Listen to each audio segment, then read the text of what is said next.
అండి, మళ్ళీ వచ్చేసింది మీ చందమామ ఇంకొక చందమామ కథ చెప్పడానికి.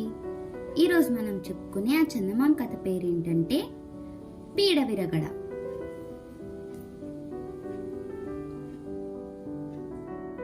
గోపతికి పట్టణంలోని ప్రభుత్వ కచేరీలో ఉద్యోగం. మనిషి చాలా మొహమాటస్తుడు. అతడు పెళ్లి చేసుకుని భార్యను కాపురానికి తెచ్చుకున్నాడు. వింతేమంటే అతడి భార్య సునంద కూడా పెద్ద మొహమాటస్తురాలు. ఆమె కాపురానికి వచ్చిన మొదటి రోజున వంట విషయంలో భార్యాభర్తలిద్దరూ చాలా మొహమాట పడిపోయారు. గోపతి దిక్కులు చూస్తూ భార్యతో, కొత్త కదా, నీకు వంట చేయడం కొంత ఇబ్బందిగా ఉండొచ్చు. ఈ రోజు పూటకుళ్ళ ఇంటి నుంచి భోజనం తెప్పించుకోవడం ఎలా ఉంటుంది అని అడిగాడు మెల్లగా. భర్తను వంటకు కావలసిన వస్తువులు తెమ్మని చెప్పేందుకు తట్పటాయిస్తున్న సునంద చిన్న గొంతుతో, మీరు వంటకు అవసరమైన సామాన్లు తెస్తే వంట చేయడం నాకేం ఇబ్బంది కాదు అన్నది. ఈ మొహమాటం దంపతుల సంసారం యాత్ర ఈ విధంగా ప్రారంభమైంది. ఒకనాటి సాయంత్రం వాళ్ళిద్దరూ పట్టణం శివారుల్లో ఉన్న శివాలయానికి వెళ్లి చీకటి పడి తిరిగి వస్తున్నారు. దారిలో నడవలేని స్థితిలో ఉన్న ముసలివాడొకడు గోపతితో, బాబు, కళ్ళు తిరిగి పడిపోయేలా ఉన్నాను, కాస్త నీ చెయ్యి ఆసరా ఇచ్చి పుణ్యం కట్టుకో అన్నాడు. గోపతి ఆ ముసలివాడికి చెయ్యి ఆసరా ఇచ్చి నడిపించసాగాడు. ఇంతలో ఆ దారి వెంట వస్తున్న ఇద్దరు పెద్ద మనుషులు గోపతి కేసి కోపంగా చూస్తూ, చూడబోతే చదువుకున్న వాడిలా ఉన్నావు, ఆ మాత్రం జ్ఞానం లేకపోతే ఎలా? ముసలి తండ్రికి నువ్విచ్చే గౌరవం మదా అంటూ గట్టిగా చివాట్లు పెట్టి ఆ పక్కనే పోతున్న బాడుగు బండిని కేకవేశారు.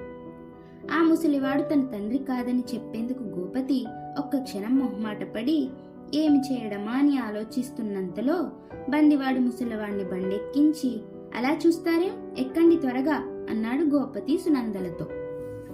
మారు పలక్కుండా భార్యాభర్తలు బండెక్కి కూర్చున్నారు. వాళ్ళు ఇల్లు చేరేసరికి జ్వరంతో ముసలివాడు ఒళ్ళు కాలిపోతున్నది. సునంద ముసలివాడికి పడక సిద్ధం చేసింది. గోపతి వెళ్లి వైద్యుణ్ణి తీసుకువచ్చాడు. 4 రోజులు గడిచి గోపతికి 100 రూపాయలు ఖర్చయ్యాక ముసలివాడు పూర్తిగా కోలుకున్నాడు. అయితే అతను ఆ భార్యాభర్తలతో ఆ ఇల్లు వదిలి వెళ్లే ప్రసక్తి తేలేదు.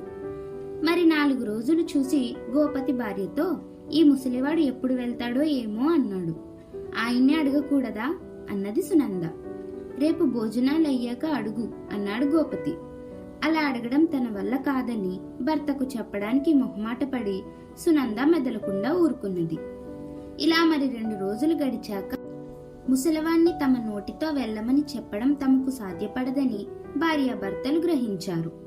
గోపతికి ఒక ఆలోచన వచ్చింది. అతను ముసలివాడితో, రేపు తెల్లవారుజామున నేను సునంద వాళ్ళ పుట్టింటికి వెళ్తున్నాము. అక్కడ ఒక వివాహానికి హాజరు కావాలి. 2 రోజుల తర్వాత గాని తిరుగురాము అన్నాడు. హాయిగా వెళ్ళిరండి. ఈ 2 రోజులు నా భోజనం గురించి మీరు మొహమాట పడకండి. ఏదో నా తంటాలు నేను పడతాను అన్నాడు ముసలివాడు తాపీగా. ఈ జవాబు విని గోపతి ఉలిక్కిపడ్డాడు. చేసేది లేక మర్నాడు పొద్దున్న భార్యను తీసుకొని పట్టణంలో మరొక మూల ఉన్న సత్రంలో 2 రోజుల పాటు గుట్టుగా కాలం గడిపి తిన్నగా ఇంటికి తిరిగి వచ్చాడు.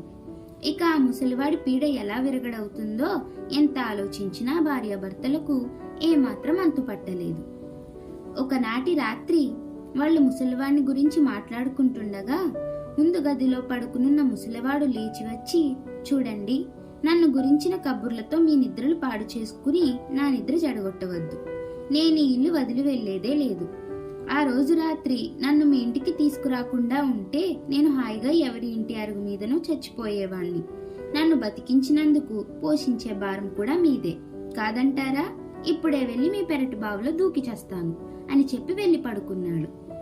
ముసలివాడు బతుకున్నంత వరకు వాడి పోషణ బాధ్యత తమకు తప్పదని ఆ భార్యాభర్తలు గ్రహించారు. జీతం డబ్బుల్లో నెలకు దాస్తున్న 100 రూపాయలు ఖర్చు పెట్టేస్తాను. ఒకవేళ మా నాన్నే బతికి ఉంటే ఈ ఖర్చు ఎలాగో తప్పేది కాదు కదా అన్నాడు గోపతి. ఇద్దరికీ ఎలానో వంట తప్పదు.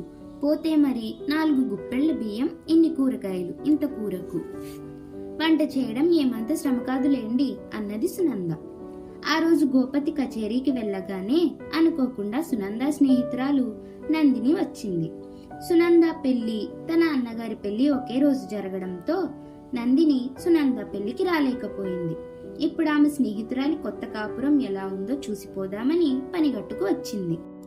నందినిని చూసి చాలా ఆనందపడింది సునంద. వాళ్ళు ఆ కబుర్లు ఈ కబుర్లు మాట్లాడుకోసాగారు.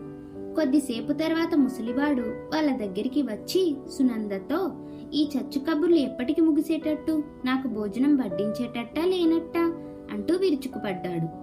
సునంద మారు మాట్లాడకుండా పోయి ముసలివాడికి వడ్డన చేసింది. వాడు తినడం ప్రారంభిస్తూ, ఈ సొరకాయ కూరంటే నాకిష్టం ఉండదని నీకు 1,00,000 సార్లు చెప్పాను, అయినా నా కోసం మరొక కూర చెయ్యవు అని కోపంగా విసుక్కుంటూ తినడం ముగించి పోయి పడుకున్నాడు. ఇది విన్న నందిని సునందతో, చూడబోతే మీ మామగారు మహా కోపిష్టిలా ఉన్నాడు, మీ ఆయనకు కూడా ఈ లక్షణాలు రాలేదు కదా అన్నది. ఆ ముసలతను మా మామగారు కాదు, దారేపోయేవాణ్ణి తెచ్చి శనిలా నెత్తికెక్కించుకున్నాం అంటూ సునంద స్నేహితురాలికి జరిగిందంతా చెప్పింది. మీ మొహమాటం ఇంత చేసిందన్నమాట అంటూ నందిని ఆశ్చర్యపోయింది. ఏం చెయ్యం చెప్పు, గట్టిగా పొమ్మంటే మా పెరట్లోని బావిలో దూకి చస్తానంటున్నాడు, అదే జరిగితే 10 మందిలో మా పరువేం కాను అన్నది సునంద. ఇలా చస్తానంటూ బెదిరించే వాళ్లకు చావంటే మహా చెడ్డ భయం ఉంటుంది. నేను చిటికెలో ముసలివాడి పీడ విరగడి చేయగలను, నువ్వు నేను చెప్పేదానికి అడ్డు చెప్పక సరేనని తల ఊపితే చాలు అన్నది నందిని. తరువాత ఆమె కొంచెం పంచదార బాగా నూరి పొట్లం కట్టి తన దగ్గర ఉంచుకున్నది. ఎండవేడి తగ్గి బాగా చల్లబడినాక ముసలివాడు నిద్రలేచి ఫలారం కోసం వంటగదికేసి బయలుదేరాడు. అప్పుడు వంటగదిలో సునందతో పాటు ఉన్న నందిని ముసలివాడిని చూడనట్టుగా, సునంద, చచ్చిపోయే ముసలివాడిని బతికించినందుకు అతన్ని పోషించే భారం మీదే అవుతుంది, అయితే ఆ స్తోమత మీకు లేదంటున్నావు, అటువంటప్పుడు అతడు కనీసం సుఖంగా చచ్చిపోయేలా చూడడం మీ ధర్మం కదా అన్నది. ఆ మాట నిజమే అన్నది సునంద. అవునా, నా దగ్గర ఒక రకం విషం ఉన్నది, దాన్ని ఒక చిటికెడు ముసలాయన భోజనంలోనో ఫలహారంలోనో కలుపు, వారం తర్వాత ఆయన చేసిన పుణ్యపాపాలను బట్టి అటు స్వర్గమో నరకమో చేరిపోతాడు. విషప్రయోగం జరిగినట్టు ఆఖరికి ధన్వంతరి లాంటి వైద్యుడు కూడా కనిపెట్టలేడు, ముసలాయనకు కూడా ఏమాత్రం బాధ తెలియదు అంటూ నందిని తన దగ్గర ఉన్న పంచదార పొట్లాన్ని సునందకిచ్చింది. వంటగది యువతల ఉండి ఇదంతా విన్న ముసలివాడికి కళ్ళు బయలు కమ్మినాయి. అతడు వెనుతిరిగి తన సామాను సర్దుకుంటూ, సునందా అమ్మాయి, నేను వెళ్తున్నానని మనసు కష్టపెట్టుకోకు, ఈ వయసులో ఇలా ఒక చోట పడి ఉండే కంటే అలా తీర్థయాత్రలు చేస్తూ తిరగాలన్న బుద్ధి పుట్టింది. తెల్లవారి చెప్పమరిచాను, రాత్రి కలలో ఏదో దేవత నన్ను ఇలా హెచ్చరించింది, నేను వెళ్తున్నాను అన్నాడు. అదేమిటి, వారికి చెప్పకుండానే వెళ్తారా? సరే, అంతగా వెళ్ళదలిస్తే ముందు ఫలహారం చెయ్యండి అన్నది సునంద. ఫలహారం మాట వింటూనే ముసలివాడు నిలువెల్లా కంపించిపోయి, క్షణం ఆలసించేందుకు లేదు, మళ్ళీ వర్జ్యం వస్తుంది అంటూ బయటికి వెళ్లిపోయాడు. ఆ సాయంత్రం గోపతి కచేరీ నుంచి తిరిగి రాగానే సునంద జరిగిందంతా అతడికి చెప్పి, ఈ నందిని పుణ్యమా అని ఆ ముసలివాడి పీడ విరగడయింది అన్నది. గోపతి ఏదో అనబోయేంతలో నందిని కల్పించుకొని, ముందు మీ ఇద్దరూ మీలో ఉన్న అతిమొహమాటం అన్న పీడను విరగడ చేసుకోవాలి. అంతో ఇంతో పరోపకారి బుద్ధి లేనివాడు మనిషి అనిపించుకోడు, కానీ తాహతుకు మించిన పరోపకారం చిక్కులకు దారితీస్తుంది అన్నది. ఈ సంగతి మేము అనుభవపూర్వకంగా తెలుసుకున్నాము, అవునా అంటూ గోపతి భార్యకేసి చూశాడు. సునంద చిరునవ్వుతో అవునన్నట్టుగా తలూపింది. అలా కథ కంచికి మనం ఇంటికి.